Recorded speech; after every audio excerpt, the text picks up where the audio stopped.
What's up, everybody, and welcome to my Monday Night Raw review. Pretty much the final Raw before the greatest Royal Rumble. This happens, gonna go on this Friday, on which I will probably watch later in the afternoon, because I believe this thing either starts in the afternoon or about 8 or 9 in the morning where I'm from. I will not probably be here throughout most of the day, but I will see it when I get home later in the day.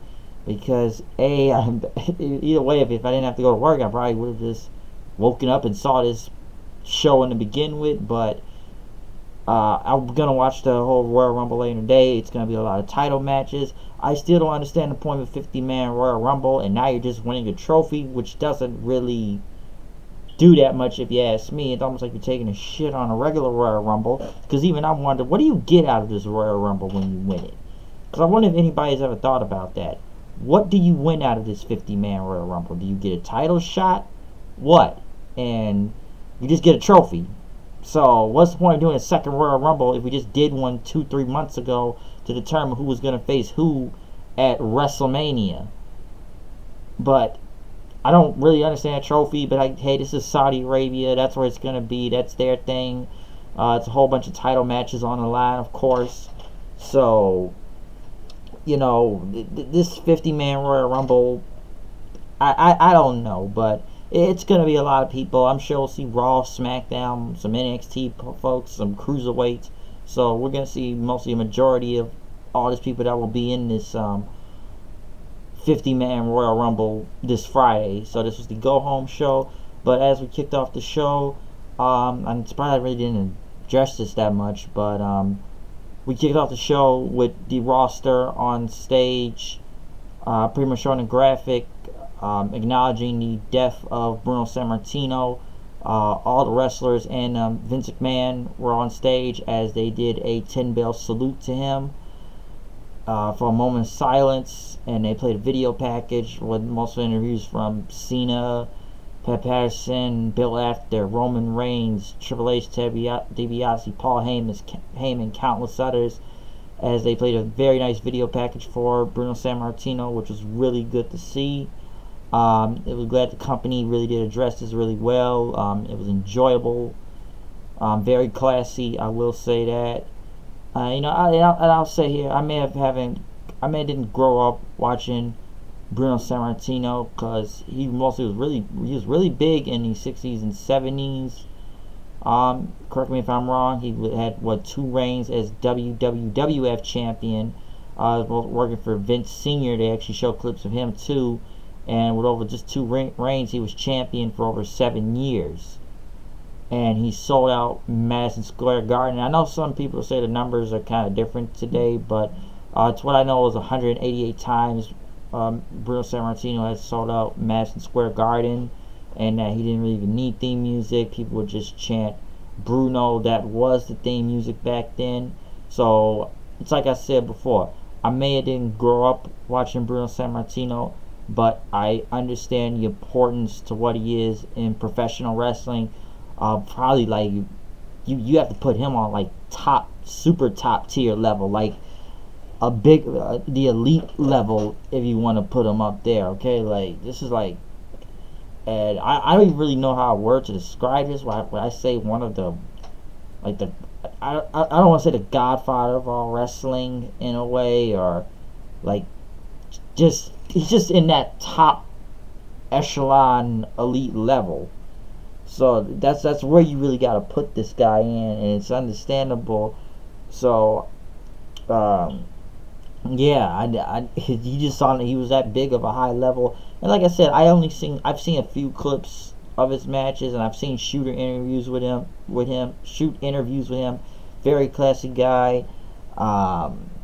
Just a true legend, going into the Hall of Fame in about 2013, I believe, for the WWE one. So yeah, rest in peace, Bruno Sammartino. Very great package. I believe his funeral's today too. I believe Vince and Stephanie McMahon there. Triple H wasn't, but he did leave a eulogy, I believe, and because I believe he's in Saudi Arabia right now preparing for his match. But yeah, it was really great way to kick off the show, and some really cool shirts they had also of Bruno Sammartino. So Hey man, if you want to look him up, if you want to know more, hey, there's matches on YouTube, anything, check it out. Rest in peace, Bruno Sammartino. But moving on, as we kicked it off with Brock Lesnar and Paul Heyman. Brock Lesnar, that contract, man, I'll tell you. What was it paid? Gets paid 100 grand just to show up here tonight, and 500 grand just to wrestle, and 500 grand throughout the year to for any of his likeness as in merchandise sales if he goes on UFC and that. So hey, just getting paid around to bounce. That's what he does. Paul putting this thing over as great as he could, talking about how Brock has, defeat the Undertaker streak and gloating and talking about taking John Cena to Suplex City, talking about this is real, of Brock taking his elbow and making Reigns bleed, doing the most non-PG thing to Roman Reigns' head. As he talked about, like I said, Paul Heyman, he put this over as much as he could, even about his contract, Brock Lesnar's contract, and just selling out as he goes to the Kingdom of Saudi Arabia this Friday. And Roman Reigns came out, which he wasn't booed out the building this time. Had a good reaction in St. Louis. And pretty much Reigns kind of came in and simply said, he'll be back, but I'm coming home with the title, and you can believe that. Listen, I'm surprised this feud is still going. Hopefully it ends from here and the belt goes back on, just give back to Roman or whatever. Because Brock's a part-timer, that's going to happen, but get the title off of him. This has gone far enough, okay? And, I sit here and wonder sometimes, what has Roman Reigns done to even deserve another title shot, even though he lost to WrestleMania? Does anybody know why this man has a title shot? Seriously. I don't understand why he has a title shot, but he just does for some odd reason. So, yeah. Bobby Roode went against Elias. Elias was going to sing his song, but Rude interrupted him, which both of these guys in the 50-man Rumble also. Elias picking up the win, knocking Bobby Roode into the apron on the ropes, getting a roll-up, not even holding up the tights. Knowing how this will work, it'll probably be 50-50 booking next week. I'm surprised Bobby Roode lost in his first match on Raw, unless he's going to be turning heel soon, but I'd probably see 50-50 booking with both of these two. Roode will get his win next week. Matt Hardy and Bray Wyatt promo pretty much aired as they were going to talk about the greatest Royal Rumbles and going after the Raw tag titles. They went against the Ascension, which lasted longer than 2 minutes this time, and they weren't pinned in the first thing, but glorified squash match. Sister Abigail, Twist of Fate, most like, come on, Bray Wyatt and Matt Hardy are gonna win because Sheamus and Cesaro on SmackDown, so you kind of, it's pretty much giving away the ending to the match right now in a way. So you just kind of gave away the finish if you want to look at it. It's not like the Sheamus and Cesaro are going to take the titles to SmackDown or anything. So it's going to be on Raw, and Matt Hardy and Bray Wyatt will win. They even talked about The Rock and his new daughter. I will say Graves was kind of funny, saying, why is The Rock wearing a shirt? Why is he shirtless in bed? He didn't give birth, so I thought that was kind of funny. Next, they went to Kevin Owens and Sami Zayn with the Sami and Kevin Owens shirt with a desk in the ring with the Raw's Warlike logo, as they talked about the Royal Rumble this Friday, the greatest Royal Rumble.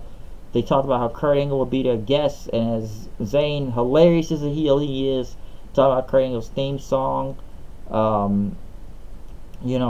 saying you suck. And he was taking a shot at Lana, saying, talking about Lana giving Rusev permission to go against The Undertaker this Friday in that casket match, taking a shot at that. That was pretty funny. And talked about how Kurt Angle left his manhood in a jar to the McMahons and stuff, as Kevin Owens and Sami Zayn still talk about Shane McMahon's vendetta. They're still talking about that, which will probably be on Kurt Angle next. And Owens talked about headbutting Vince, and talk about they don't like Angle, and talk about the whole Ronda Rousey thing. But Kurt said, she wouldn't blame her if Ronda Rousey, not Ronda Rousey, but Stephanie can use both of her arms right now, and that Stephanie hired both Owens and Zayn to be on SmackDown, as they pretty much talked about Kurt Angle's kids. 5, 6 kids. Well, we've got to count Jason Jordan right there, but Sami Zayn was funny and kind of savage when he said Kurt Angle forgot about him years ago.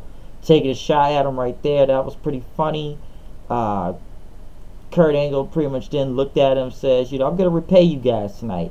Because this Friday, in that Greatest Royal Rumble, I'm going to be in it. Daniel Bryan's going to be in it. Chris Jericho's going to be in it. So both of these two have multiple enemies that will be in the Royal Rumble coming after Kevin Owens and Sami Zayn. So they will be gunning for him.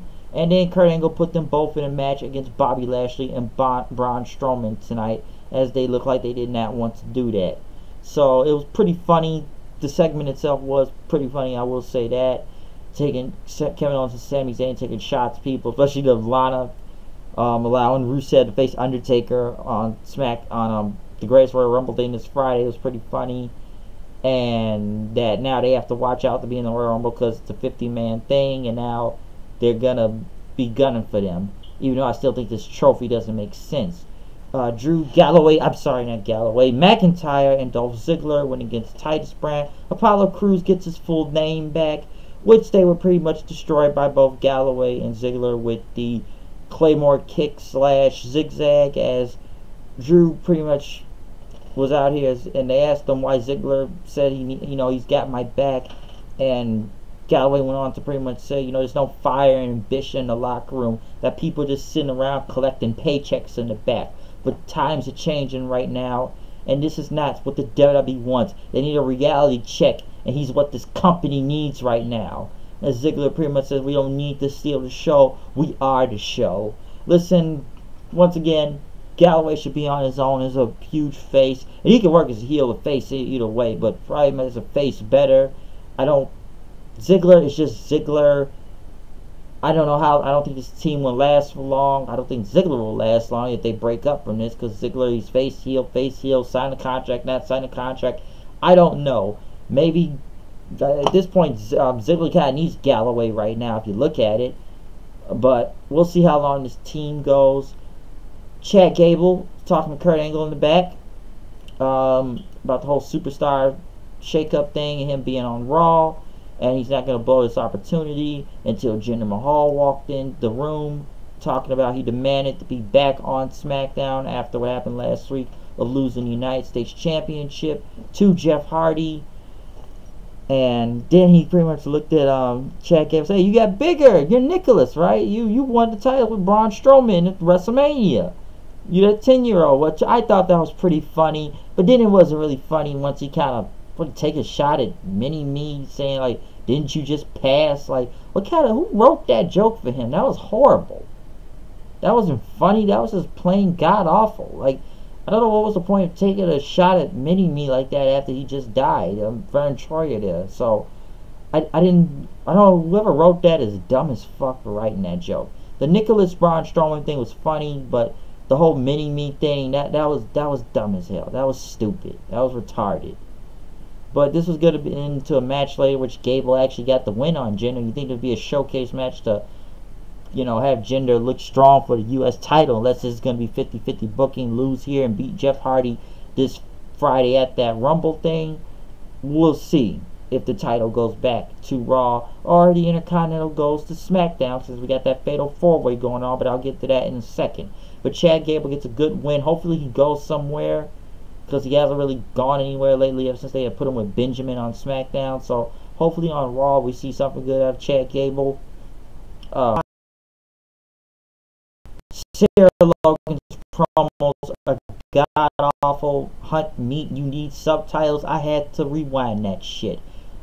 Liv Morgan is just there. Ruby Riott, she did cut a good promo, but the Riot Squad, they didn't really do that much on SmackDown, so what makes you think I'm going to expect much out of them on Monday Night Raw? But Sarah Logan is horrible on the microphone, okay? Just god-awful. They played more tweets, clips of, Bruno Sammartino's, superstars honored him. Samoa Joe talked about Backlash and the whole Saudi Arabia thing. He said he's going to take down Reigns and stuff at Backlash, so that's going to go down. One funny thing, I guess I would say tonight, of the Miz Taraj pretty much asking about trying to join Finn Balor, trying to say Too Sweet could be the new Balor Club since Gallows and Anderson went to SmackDown, and even going to Seth Rollins says we're the new Shield, and Seth said no, so that wasn't going to happen. Braun Strowman and Bobby Lashley went against Kevin Owens and Sami Zayn. Strowman was super over, I will say that, of get these hands chants. Bobby Lashley was over too, but I still think he needs to be a heel. But both of them pretty much killed Sami Zayn and Kevin Owens, especially when as soon as he tagged in Strowman, he knocked fucking... You do not want Braun Strowman running into you. He freaking knocked Kevin Owens to the fucking barricade 2 times like crazy, and then that drop kick, and even destroying Sami Zayn with a running power slam after that, picking up the win. So the crowd was super hot for Strowman tonight in St. Louis, okay? I feel like Strowman is in limbo right now because I don't know where they put him, especially after that Jesus Christ, that match at WrestleMania was just bad. But we'll see what's next for Strowman, especially in this Rumble. No Way Jose, the new Adam Rose 2.0, was going to go against Baron Corbin, I guess. But Baron Corbin says, I'm not coming down there when you got like 5-6 dancers out there that's going to attack me. And he says, no way, Jose. So he left. No Way Jose decided to have fun. I'm surprised the first time I ever really seen him just cut a promo. And pretty much he danced all the way back up to the ramp as soon as they left. Corbin attacked him and took him down, but